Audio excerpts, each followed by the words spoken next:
In a world where news flies around every minute, you need the ability to relate and connect with what matters and stay up to date. Schengen Story Media News Echoes program is Africans in Diaspora and at Home's leading English news network, one of the most trusted, respected sources for news updates on current affairs as they affect global Africa.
Looking for the right answers to hard and sometimes confusing global events?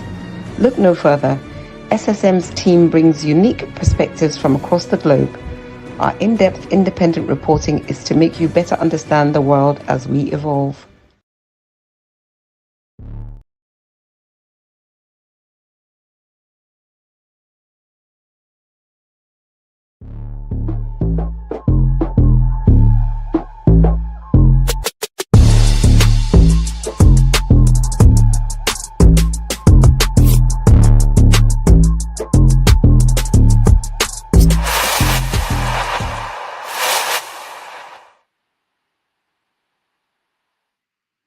Yes, another beautiful Friday out here in Europe, Milan, Italy, Western Europe. My name is Godwin Niwejua, and we're here on our SSM Friday International Update, International Affairs, we call it. Hopefully, my colleagues join me from their different corners, but you're welcome, viewers. Thank you also for being all through with us through the week. And today is another day. Like we say here, are you looking for the right answers to hard and sometimes confusing global events? Look no further. SSM team brings you unique perspective from across the globe. Our in-depth independent reporting is to make you better understand the world as we keep going. So we unleash creative discussion. We have this show that we do, and we do it from the Africans, mainly Nigerians in the diaspora standpoint. So you are welcome. Part of what we'll be discussing today is the fact that the reports that the United States report that says that 30,000 armed militia Fulani groups are operating across Nigeria. That's a very strong report coming out there. But hopefully we want to know if there's been any progress towards that. We can't have 30,000 armed militiamen parading in our country like they own it, ravaging and destroying lives, property, and I mean that's not palatable at all. That's not. So United States report says so. We don't know how much we've been able to address that situation. The Nigerian government, Nigerian present government. But one thing also we know is this: they're really wreaking havoc. We heard that 1.3 million people across several countries in Nigeria are being displaced as we talk. 1.3 million, and that could be more than that even. So these are the situations we face. Joining me also now is my big brother from the other corner. My big brother, how are you? Yes. Who's that? Yeah. My name is George Chukwu, all the way from Toronto, Canada. I want to welcome every one of you here on this News Echo Friday World Affairs. So welcome. We're here to discuss the affairs of our country and around the world in an authentic manner. All right. I want to welcome you. You're welcome. Welcome, Big George. Also joining us is our diva, the beautiful diva from faraway Nigeria. And who is that diva? Massive, good morning. Sir George, good morning. It's nice to be here Yeah. and viewers all around the world. Oh man, I love them glasses. That's Jackie. Oh girl, come on, baby. Yes. That's why she's called a diva. Because she has plus the news update and the swag, the fashion. Nice. That's it. All right. My colleagues, this situation is still very Italians will say pericolos. Pericolos is an Italian word for dangerous, for something very severe. Remember the other time, George, United States report says 30 million militia groups, Fulani militia men are operating across Nigeria. And we heard that 1.3 million of our people across several states in Nigeria have been displaced. So what we are asking this morning is, have there been improvements, guys? Have you noticed if the federal government is doing anything to address this very critical, periculous situation? Let me start with you, George. Is there any improvement so far? The point is this. Okay, let's go down deep into the report that we are receiving.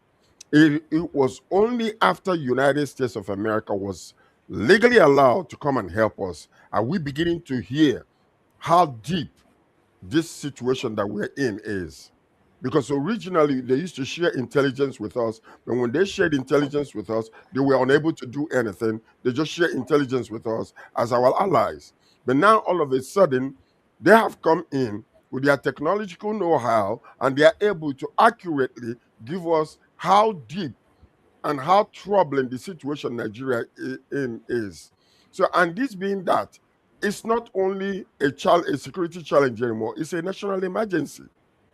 Can you imagine ISWAP, ISIS, and Boko Haram all together from different parts of Nigeria taking over, displacing, citizens from their own constitutional, homeland, and changing the name and changing the whole entire thing? Because number one is this is a deliberate act to displace and Islamize Nigeria. That's what they are doing.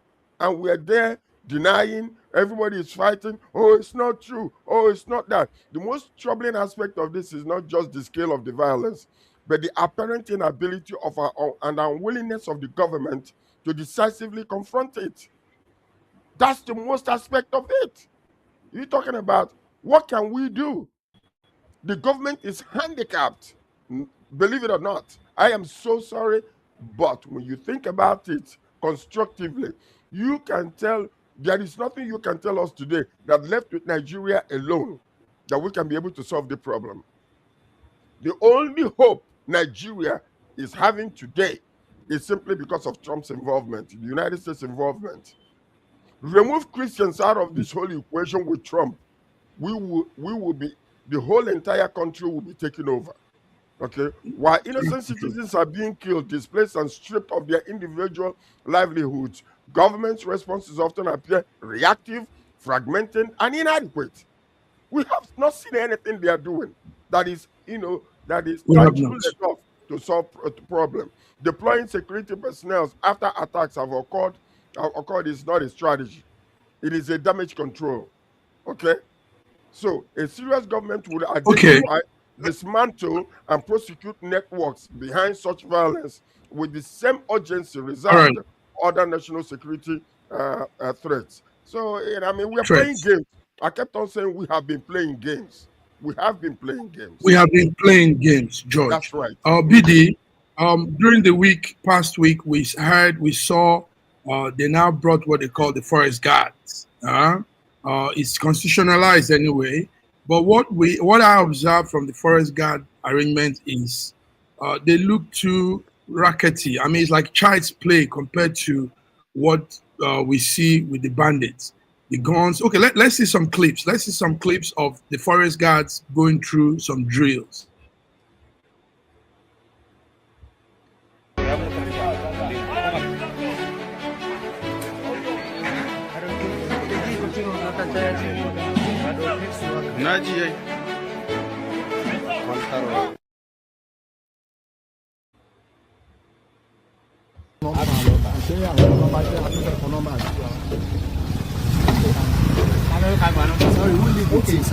Commander. Okay, let me give you. What happened very fast?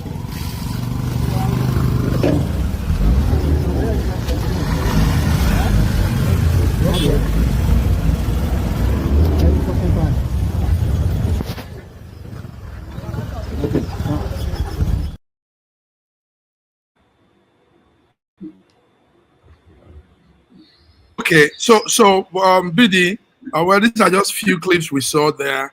The forest guard looks like a good idea. I mean, it helps, you know, in some case, but they don't look too prepared. I mean, we see what these other guys are carrying. We see how very, very ferocious and ready to deal with people they are. Tell us, does this bring a solution, forest guard? I don't know the kind of solution this intends to bring, because in Nigeria already we have what we call vigilante.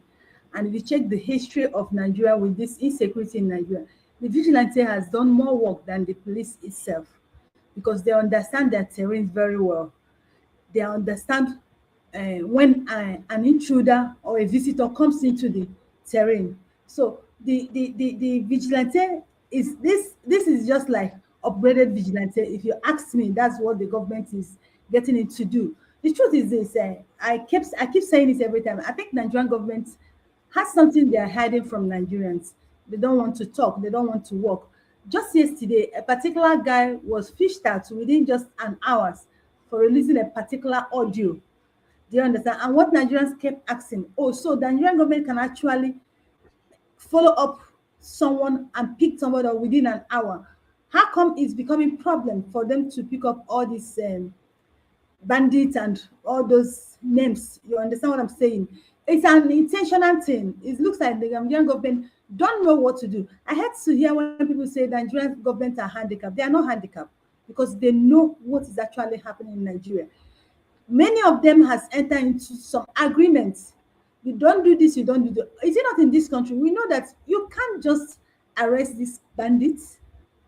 You can't. In this country, we've had how DBOs were discharged because they detained bandits. In this country, we have had how they dismiss some soldiers just because they shot to bandits. So it is a known fact that a lot of we Nigerians don't want to face. We don't want to address it as the way it's happening. We're just trying to be diplomatic. And I always say, being diplomatic is lying. We don't want to tell ourselves the truth. The truth is that Nigerian government know the kind of agreement they have entered. They don't want to deal with this issue, because if they want to deal with it, they will actually deal with it. They don't want to deal with it. Do you understand? So that's just the truth. Let me Go ahead, George. Let me add to what you say. The continued loss of lives and this growing dependence on local vigilantes raise a difficult question about the effectiveness of state security architecture in Nigeria. Okay, now Nigerians deserve more than promises, committees, and temporary deployments. See, what the BD is saying is, everybody will come and tell you, oh, we need state policing, we need state policing, we need state policing. Yes, it will add value to the whole entire equation, but that will not solve the problem, because the problem is so deep, is so rooted, that yes, government is partially complicit to this whole entire thing. You see how they could able, what the BD is just talking about, why they weren't even able to fish out that individual. It was a social media mugu that was the one that who fished this out, and they went and arrested these individuals. Let me ask you a question. How is it that these people will take a phone, be calling the individual families, and the government cannot be able to trace where that is? And when somebody is sick, they will send the doctor to go and treat and treat the, the individual, the patient, and negotiators will go to these people, negotiate, and then money will be transferred, and the government does not know where these people are. We are playing games.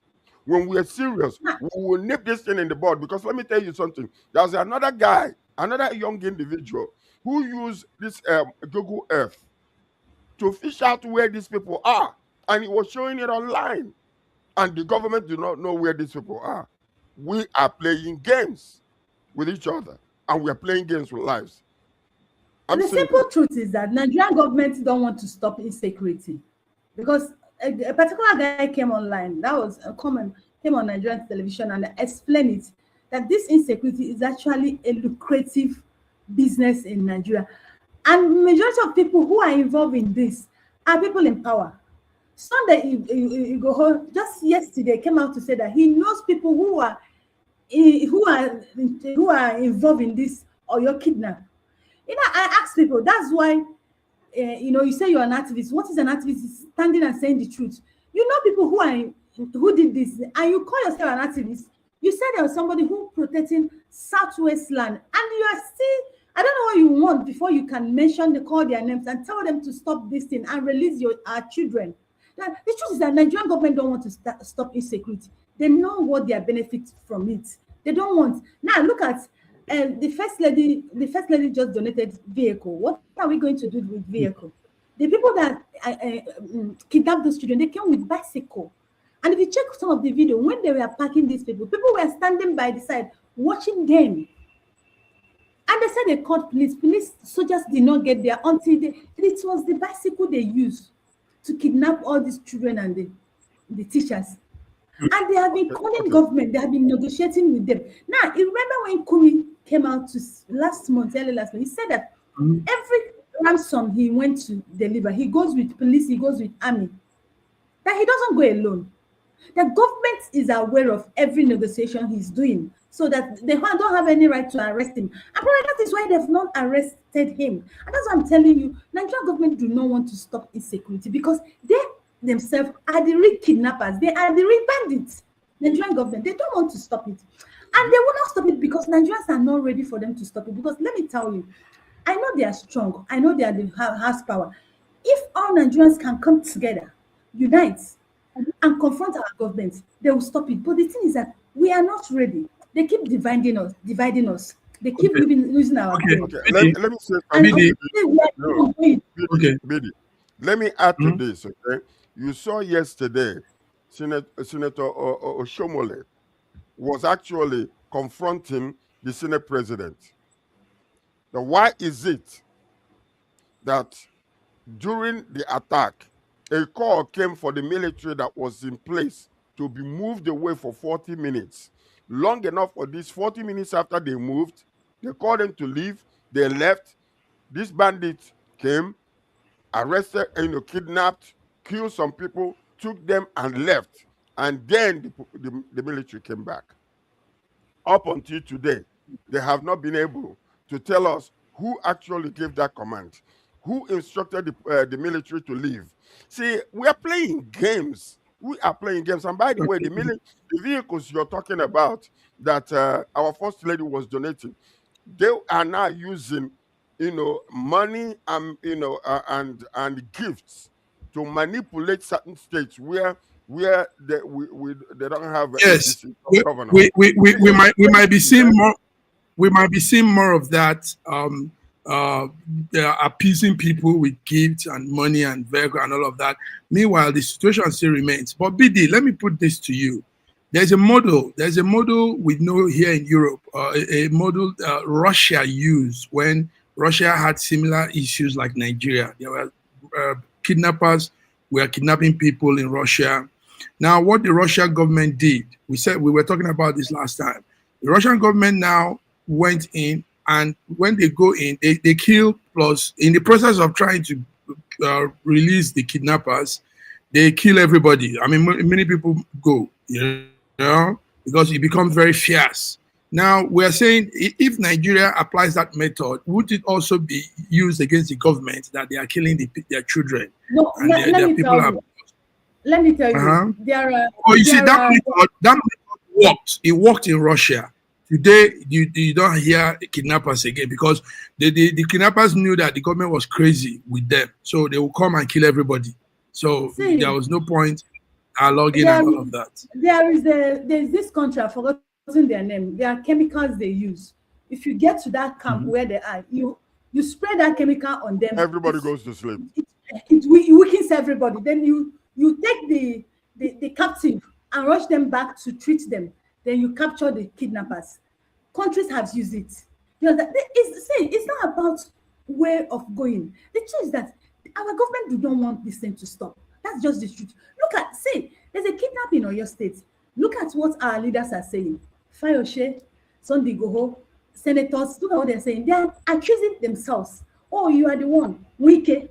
Oh, you are the one. Can you listen? They actually believe, and this accusation are going in.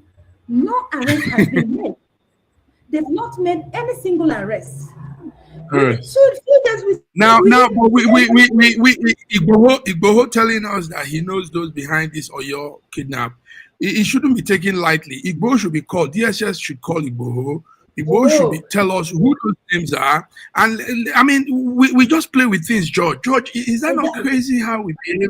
Somebody came out and said he knows, and they will let him just go. That's a few days after Wike told Makinde that he's going to put fire in his state. This kidnap happened. Please. Have they questioned Wike? Have anybody invited Wike to ask him questions? No. The truth is that the Nigerian government do not want to stop insecurity. They know why they are keeping it. It's for their own benefit. They are using it against Nigerians. But I don't have a problem with them.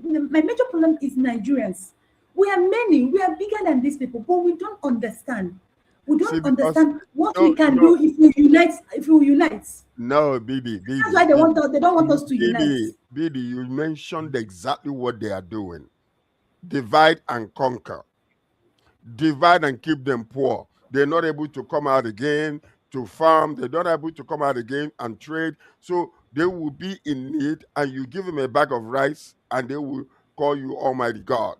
That's what they are doing. Let me tell you, the day Nigeria will come together, like you said, and forget about religion, forget about ethnicity, forget about all those things, and come together, that's where you will see that, this government, they are weak. Honestly speaking, because it breaks my heart to see what is going on in that nation. And we are burning every day while these people are there, sharing money and sharing cars, playing politics, while communities are burning. No, come on, man. We have a state of emergency. And these people are just lollygagging around.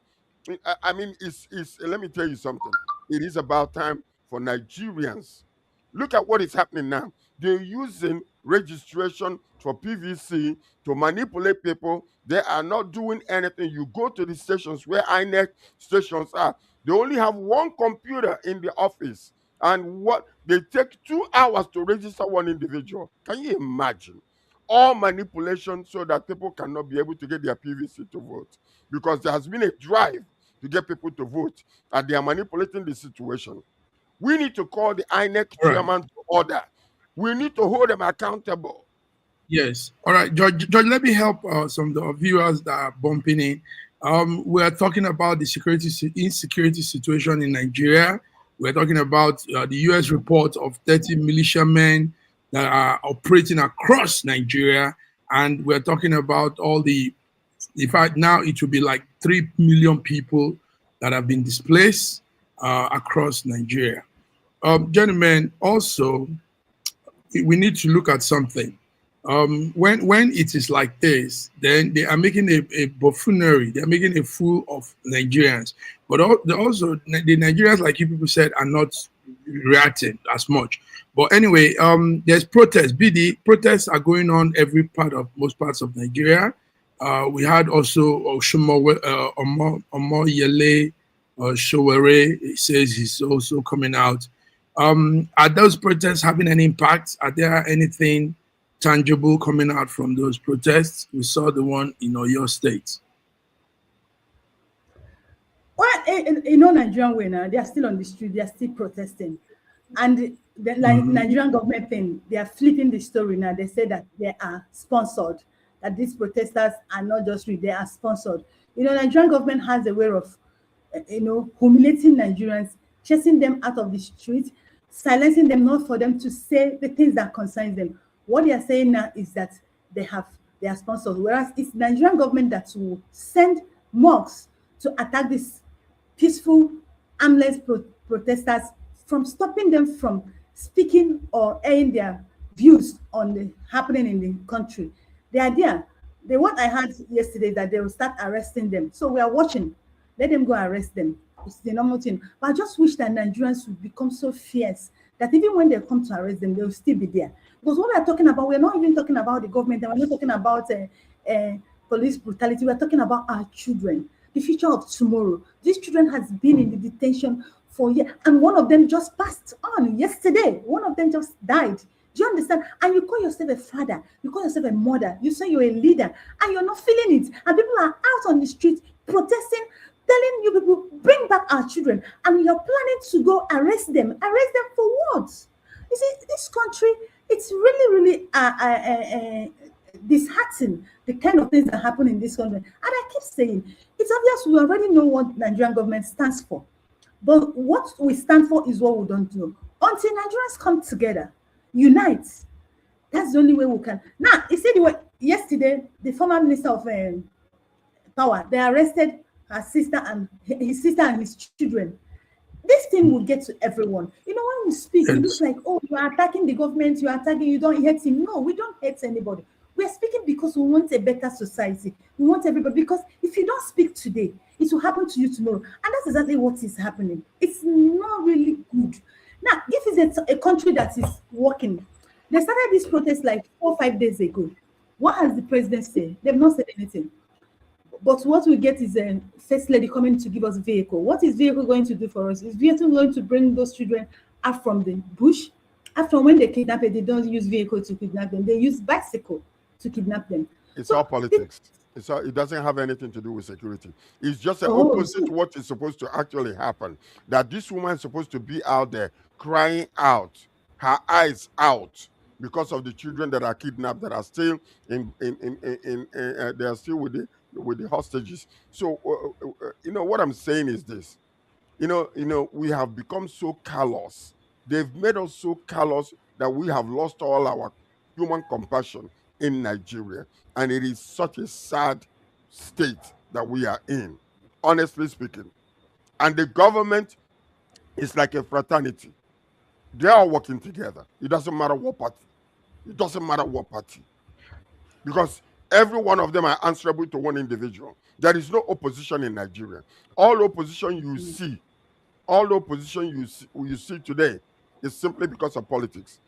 Take politics out of it, take election out of it, they all die. Nothing. 30 states now, all APC. Everybody's running. Why are they running to that place? Because that's a place of refuge where you can do atrocity that nobody will touch you. They become untouchables. So we are playing games. Nigeria will come to a place one of these days where hunger will drive people out of their houses, out of their gates, and they will come together and demand the constitutional right of the citizens, protection and livelihood. It will happen soon. Protection and livelihood. But Bibi, did you think we will come to that? Because we have a way. George, you're talking, the diaspora keeps bankrolling them. So I don't see how they will come to that very that ground zero level. It's very difficult. It's very difficult for us to get to that point. And even if we're going to get to that point, it's going to take years. You know why? I like the angle you're bringing. It's the diaspora. The major problem we have in this country is people in diaspora. Now, there's this view an average Nigerian has that, when you travel around or when you leave the shores of this country, you're known better, you are informed, you're renewed. Well, that's not what we are seeing. The major people who support this evil are the people in diaspora. And my investigation has shown that about 60 or 65% of Nigerians in diaspora are not doing anything. So what do? They still depend on Nigerians. And what do? They get involved into these governments. They keep supporting them. So they keep funding their life in diaspora. That's what they do. So people in Yes. diaspora are Yeah. our problem. I'm telling you, they are our problem. I don't It's think the way you George, expect them she's to correct. hold on, George, there's the way George. you expect them to Okay. talk. There's the way you Mhm. expect them to reason. There's the way you expect them to react to things, but they are not.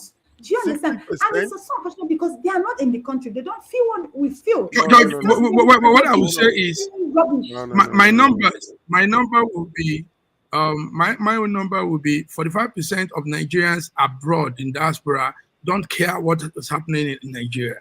Then the other ones that care are not involved directly. Their care is just for their families, to send them Western Union and money transfer. That's all. The diasporans are, we have probably maybe 15.5% of diasporas that are truly concerned in changing the narrative in Nigeria, in governance and everything. Majority of them, they are just after their pockets. That's my number. Let's hear George. George, go ahead. I don't know where you guys are getting all these things from. Yeah, there are a few number of people. I know there are a few number of people that are outside of Nigeria. They are brought out here and they're possibly collaborating with the the Nigerian government or whatever, you being used to do some things. But let me tell you something. When you go deep into your investigation, you'll find out that most Nigerians, they have resolved not to get involved simply because they don't have any hope in the government or that anything they do will help. They don't. Now, what you see also is most of them are tribalized.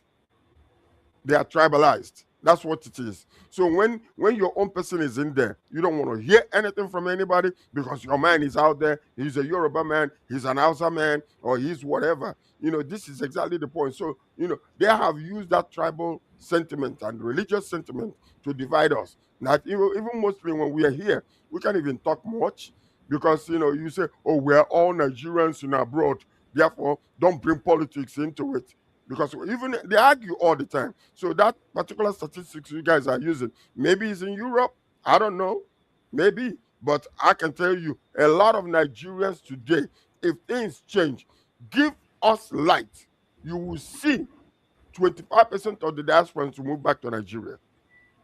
No, George, you're missing the narrative. You're missing what we're trying to say. We're not talking of the after. We're not talking of the after effects. Bring light first, then they go in and go. We're talking of now. Now. Why things are doing things? Yeah, the people in diaspora, you expect that they are well informed. You expect that they have a renewed mindset. You expect because they are living in a working system, there's a way they expect things should be done. But rather, it's not what we are getting. Well, okay. There are most people who support evil in this country. They are, as we speak now, let me tell you, I have about hold on. Let me finish. So you can answer me correctly, okay? What I'm asking you, me as a diasporan, and plus a lot of people that I know as diasporans, the only reason you hear my voice today is because of this platform. When you go to social media platforms, you will hear a whole lot of people in the diaspora talking about the situation, spreading the news about this whole entire thing. So, I don't know where you guys are getting this from, the 60%. Yeah, I know that the percentage you guys are mentioning, I don't think it's... George, you need to come to, maybe, I don't know about America and Canada. Can I finish? Now, you said when you're on social media, you don't speak. You don't speak because you don't want to speak, but you need to speak. No, I'm talking about in communities, not in social media. Community. Now, what I'm telling you is that the majority of Nigerians in diaspora, good number of them are the problem we have here. The way they support evil in this country, the way they promote all these bad governments. But now, as I speak with you, I have 4 people on my line who are in diaspora, who are coming back to contest. Do you know I met with them? Do you know they were giving me that one? They were giving me reason why Tinubu should continue. Do you know why? Because it's feeding their pockets. So they don't care if Nigerians are getting buried. They don't care. All what they care, it is their pockets. And when you check them, they were not doing well in diaspora. So many of them depend on politicians in Nigeria who fits them. Many of them depend on bad government. He fits them. But George, our colleagues here, our other colleagues here are a small example. If you also go to the UK, George, you'll be shocked at APC Nigerian APC people living in the UK that support all of this thing. They just support everything.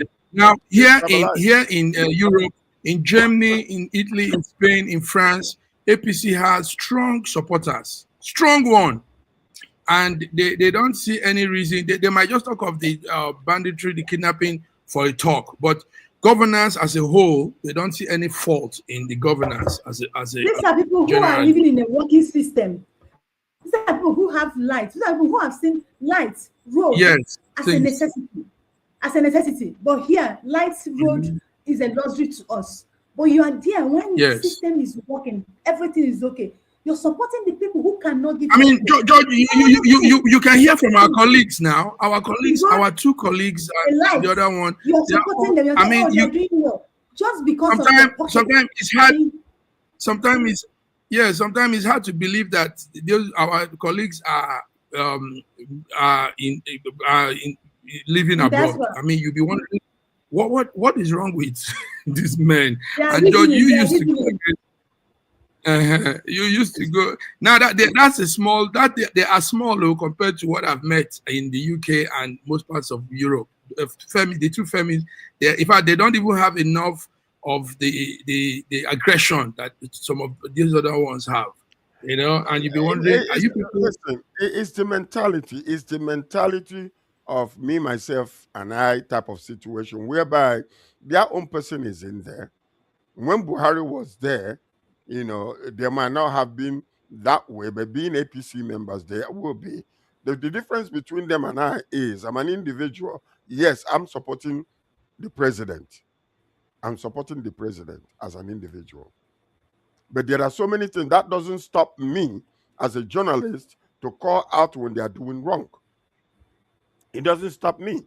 I can still mention because I want the benefit and the good of Nigeria as a whole. And it's not about it's not about criticism. It's about constructive criticism, bringing out solutions that these people, if they hear, they can imbibe it and make our nation better. That is the difference there. I have my own individual conviction, but I don't bring it on the platform.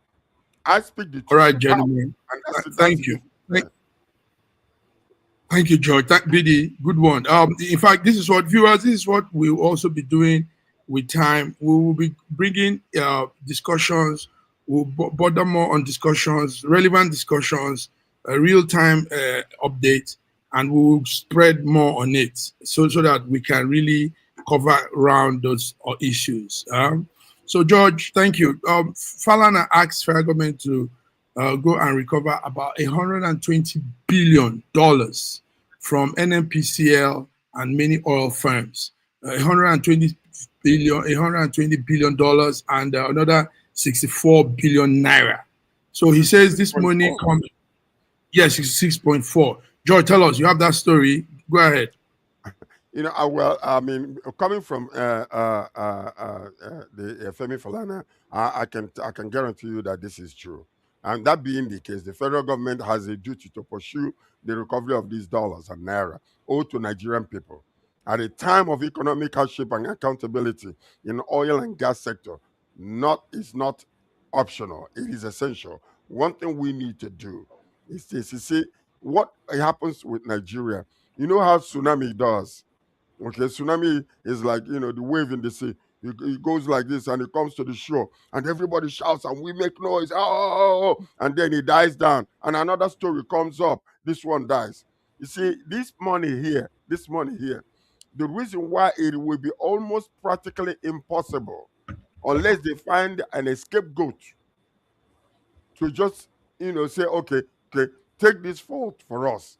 So many people are involved.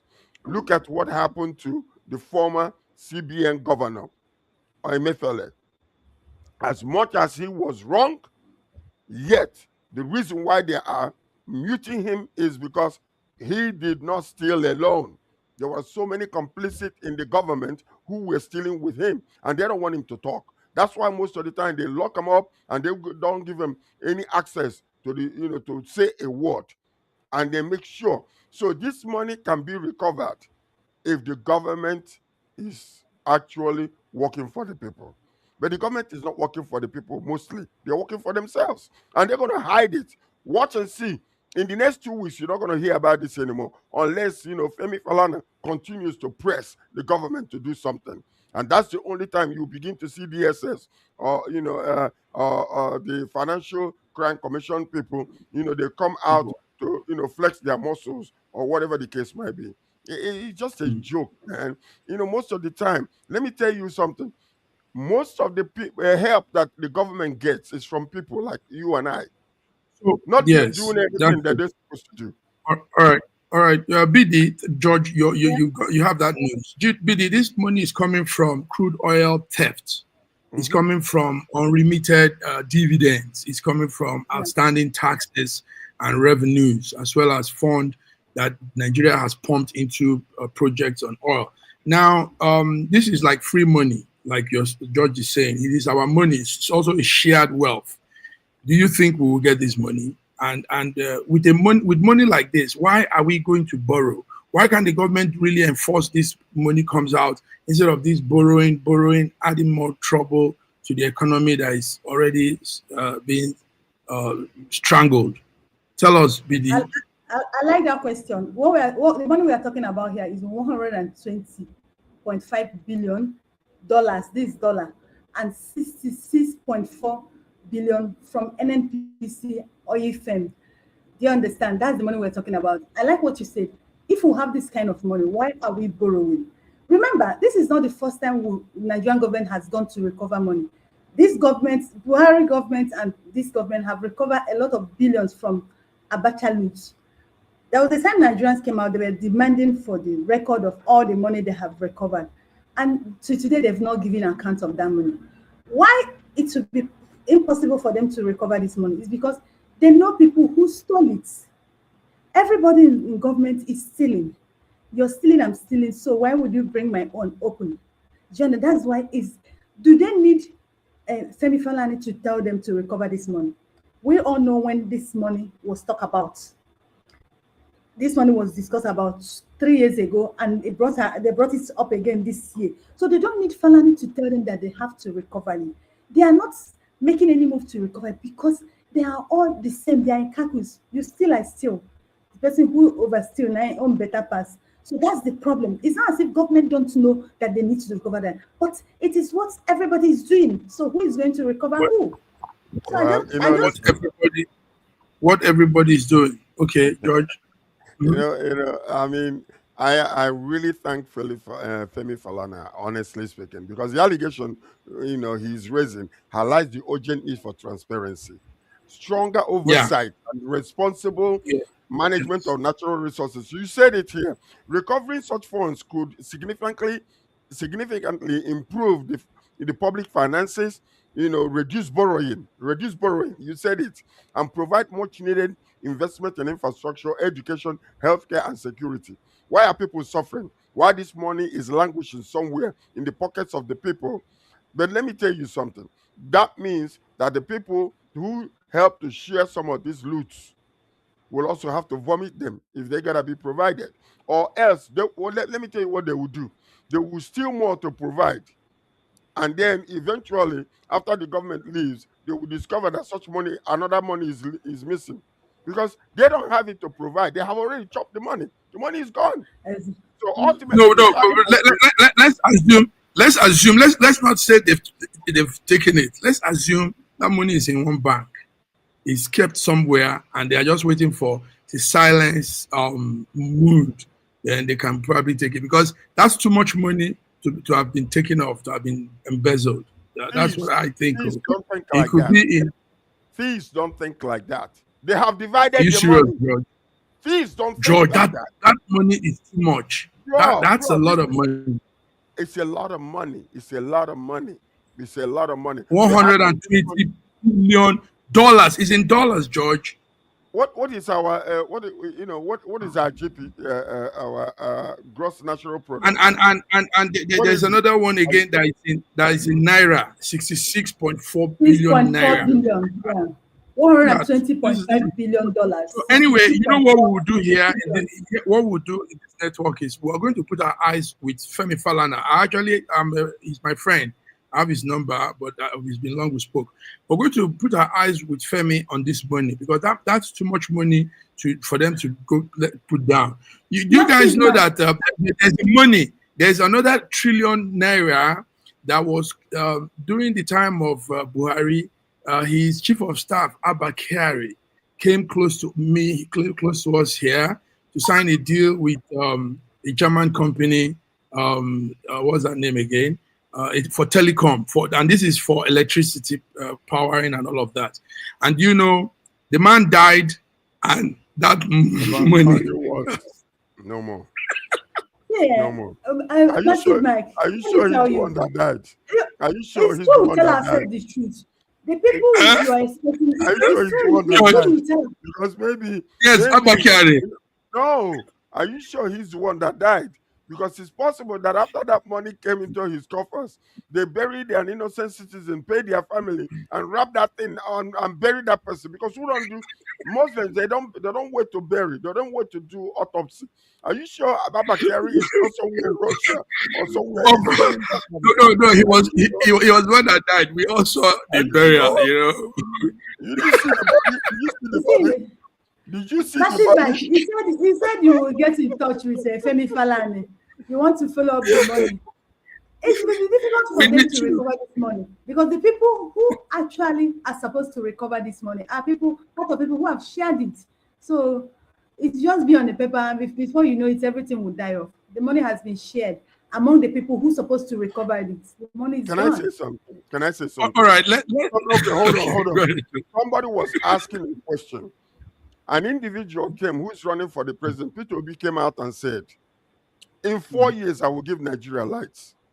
And they were calculating how many billions it will cost. And they're asking him, where is he going to get this money from?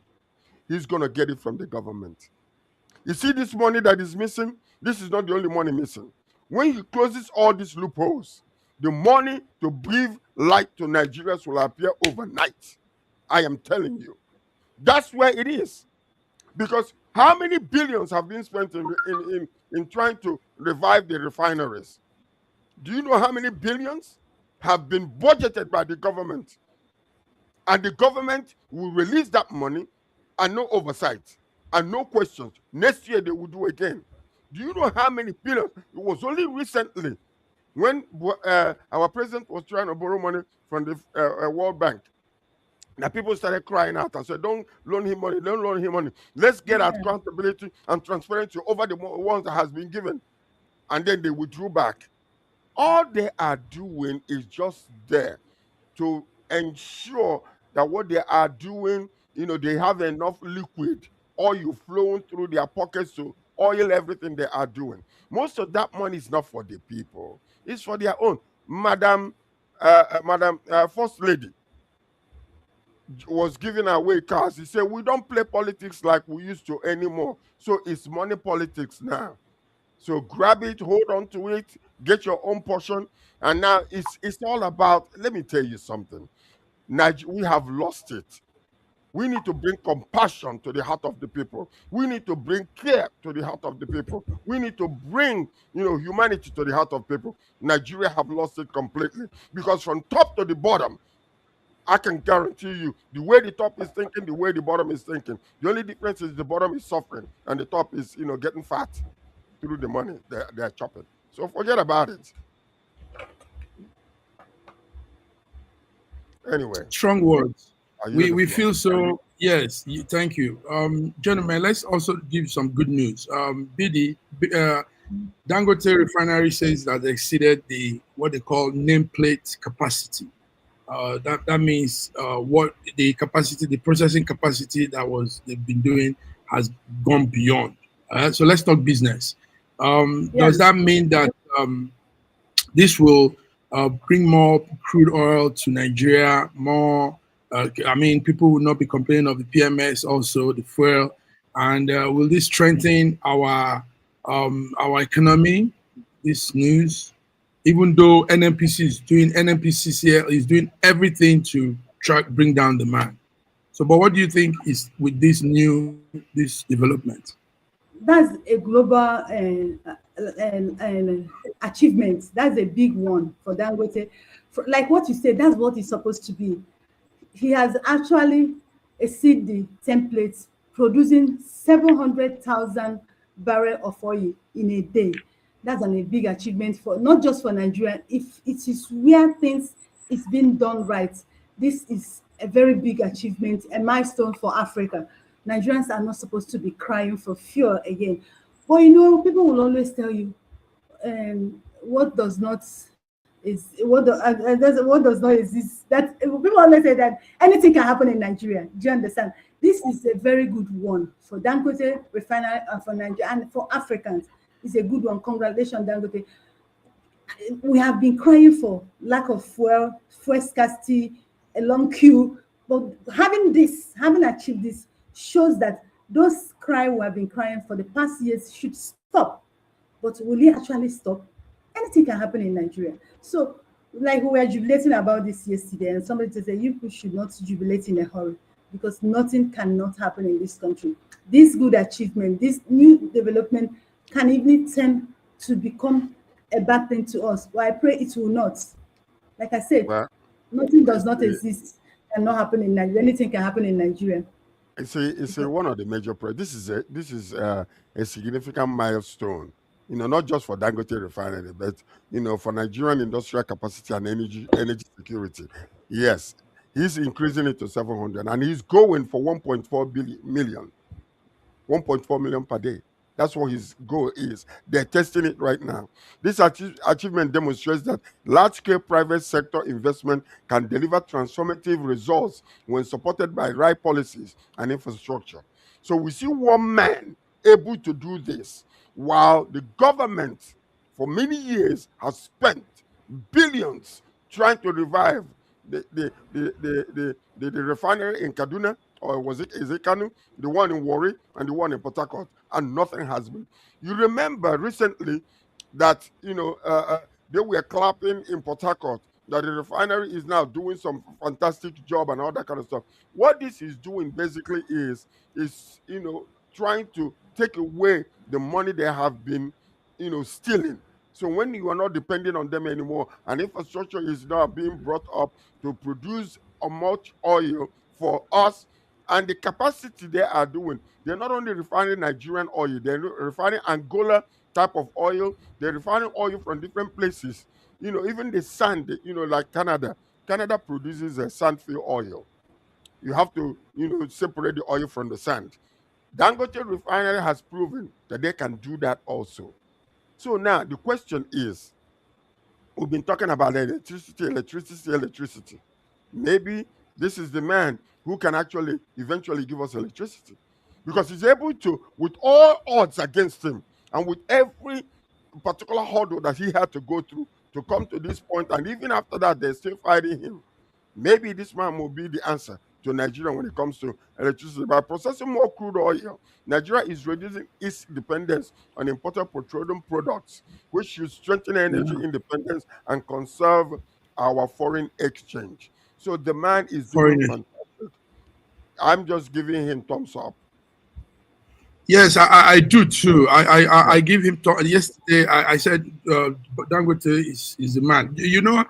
I respect him. He's like a small icon I have here too, because to pull up that thing he did there in Africa, that's a whole big thing the man is doing there. That's something. It's unbelievable. When sometimes when I see video of the stretch, the structure and everything, I say, are you serious? Now watch this, Massive Man. Because he is becoming a exporter of aviation fuel. That's going to help a lot of airlines around the world. So when Nigeria is exporting oil, we are making money out of it. He becomes a player in the international energy market and creates new opportunities for foreign revenue earnings to come to Nigeria. So the guy is phenomenal. The planned expansion of 1.4 million barrels per day, if achieved, will place Dangote refinery among the largest refinery complexes in the world. In the world. Do you know his refinery is the biggest right now, the largest in the world. Yes, in the world. Yes. Yeah. Do we know? Exactly. Tell us what we done. That's actually what I want to say. This actually places him to be the largest producer in the world. Do you understand? And what this thing means is more exports. And that's why I said anything can happen in Nigeria, because they're going to be exporting more now. Many people will be interested in getting from them. Now, when they export more, what happens to the people at home? That's where I was telling Nigerians. No. I know what I'm saying. You remember the problem he's having with NNPC. Remember the problem he's having with dealers. Do you understand? These are people who do not want things to work well in Nigeria. And they have accused him severally of trying to monopolize the markets.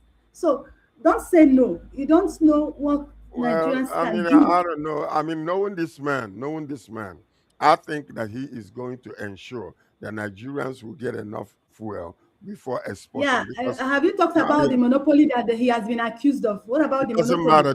These are naysayers. These are naysayers. They will always make noise. But the fact of the matter is, he is grounded. The man is grounded. The man is grounded.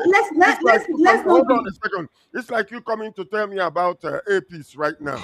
The man is grounded in what he wants to do with Nigerians. He's helping out. So they can try to fight him, but he is grounded. He knows the I totally agree with you. Nigeria. So let's not give voice. No, excuse me. Let's not give voice to the 2% that are naysayers, that are trying to make noise in order to reduce, the local consumption of this fuel. Let's not do that. Let's give kudos. I understand where you're coming from, but these are small people, empty vessels that are making noise. No. It's not an empty vessel. Oh, yes, it is. It's not an empty vessel. We are talking based on experience. As it is in Nigeria today now, in years past, Dangote and other people used to play in cement industry. Dangote and other people used to play in sugar industry. Dangote and other people used to play in the rice industry. As it is in Nigeria today, Dangote is the only name known in cement, sugar industry today. So, and that is why a lot of people have been afraid of him dominating the energy industry. And you can't just sweep such thing under the carpet. It's something we need to talk about. You can't just say, no, don't talk about it. No, we need to talk about it. Talk about it. Because it's very important. You know why it's important? Yes. But how we'll talk about it is looking into monopolizing the market. So giving room for them. But also that what he's doing, it should help the other market too, because they should know that it's serious business. So they should also help their production, do better a little, because if they are coming in a rackety way, doing little small thing that doesn't make any impact, he will obviously knock them off. So monopoly helps increase value. Go ahead, George. What happened is this. It's not true. No. It's in a market like us, it's not true. No, pay attention. It's capacity. Monopoly does not increase. Can you allow me? I disagree with you. Biddy, hold on. Okay. Hold on, Biddy. Let me tell you something. It's capacity. If Dangote is able to get a bag of rice for 5 naira from wherever he's importing it from, okay, and he's able to sell it for 10 naira, let's say he doubles his price per bag. I will import only a small portion. I will pay 25 naira per bag, and I bring it back and I mark it up and I sell it for 50 naira. Capacity. Yes, sometimes these people, because of the capacity and the amount of money they have, they are able to buy in bulk and able to reduce the price for the community. Okay, so now people that can compete with him will be people in the same would have the same capacity with him, but the public is the one that is benefiting. So individuals are important, that's okay, but the only thing is that individuals important will buy more and they will sell higher. But with the present condition of Nigerian market today now, we don't need anybody to monopolize the market. We need free players. We need everybody to get into the market and play freely. Are they not? You cannot import rice to Nigeria. Because monopolizing the market. Are you not able to import rice in Nigeria? The end users, and that's exactly what we're having now. And we wouldn't want that more. That's what I'm trying to say. Biddy, can you import rice if you get your license? Can you import Of rice? course, of course, if I have the money, so why what is can't I stopping you? import? What is stopping you? But I will not sell like What is Dangote. stopping you? Yeah, I will not sell like him. Now, why I will not sell like him? Nigerian government give him loan without interest. They give him waivers. All the things people pay in the wharf, he doesn't pay it. So his own price comes cheaper. Now, the person that takes loan, the person that pays import duty, everything in the wharf, cannot sell like him. So ordinarily, he monopolizes the market because everybody will buy from him. And that's exactly what we're having in Nigeria today. And that's what people don't want in this energy industry. It is capacity. It is capacity. It is capacity. Yes, yeah, because it works hand in hand. No. You see, because when you come to economics, okay, and when you come to understand the way it works, you will see a lot of people, they are able to buy more, buy more for less, and sell less to the people. So the point is, all right, gentlemen, let's go. It is reality. No, you have to understand the economy. You have to understand economics in order for you to understand. Yes, I did economics in school. You're speaking grammar on paper of somebody who is outside Nigeria. I'm speaking experience of somebody who is on ground, who has experienced it and who knows what people are going through. I'm telling you experience. I'm telling you the reality. You're speaking grammar. We don't need grammar. All right, House. It's okay. It's just also the passion. It's the passion we bring to our news update viewers. Understand what's happening now. We're both all like agreeing at once too. So, gentlemen, let's go. It's been beautiful hearing all your views and all you've both said. Well, it's time to go. We've done a week of news. By the way, a quick one. Yeah. You know, there's something. Tell us. It's very, very important. The Ghana response to the challenges facing its citizens in South Africa demonstrates leadership, compassion, and strong commitment to the welfare of its people. You see what Ghana is doing. They are repatriating a lot of South Africans, destroying the gold business that they have in that place. And the president's brother, okay, the South African president's brother is the one mining gold in Ghana, and they're refusing to renew the license. And then you see the president of Senate or whatever, Abio, say, "Oh, it is not time to talk about stopping their businesses and all that kind of stuff." But look at what a small Ghana is doing compared to the large Nigeria, who is supposed to be the giant of Africa. You know a funny reason why Apabio them they are hesitating to do anything, because the gist is that they bring them. I mean, this is our network, so we can speak. They bring them side chicks from South Africa, so they. So a lot of them have girlfriends, side chicks from South Africa, and they are now attached, emotionally attached to those girls. So they don't want anything that will spoil that line. No, it's serious, eh? They say plane comes into Nigeria absolute with loads of girls. Akpabio got so much money that he can actually buy on himself, send an individual to go there and bring 12 and lodge them in the most expensive hotel in Nigeria. That's what they do. That's what they are doing, enjoying themselves. They don't need their businesses to do that. That's absolute nonsense. It is lack of care. No, it will affect. It will affect the relationship. The girls, you don't even know how women play power game in politics. I don't want to believe that.